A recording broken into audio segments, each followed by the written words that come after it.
Hello everyone welcome back to my YouTube channel. आज प्रश्नटी हेउची स्वार्थानुमान ओ परार्थानुमान।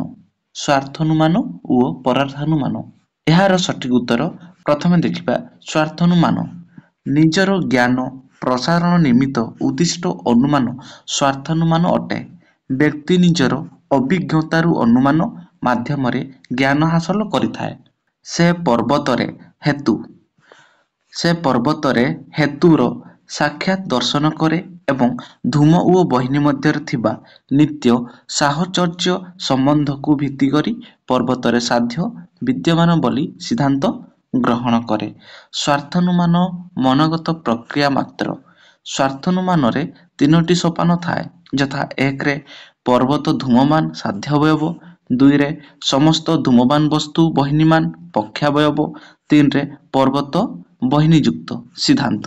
ठीक अच्छी। तापर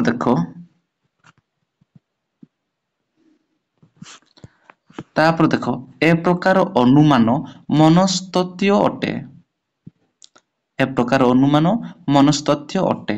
तापर देखिबा परार्थानुमान कौन।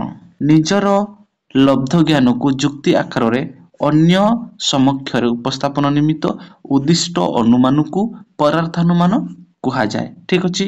यह द्वारा हेतुवाक्यरू सिद्धांतटी जुक्तियुक्त भावे निश्रुत होइछि बोली आमे अन्य आगरे उपस्थापना करि परिबा। जुक्तिटी केतोटी तर्क वाक्य को नहीं गठित। परार्थानुमान पांचटी अवयव को नहीं गठित होइथाए।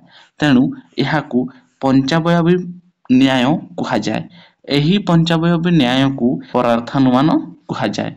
ठीक अच्छी।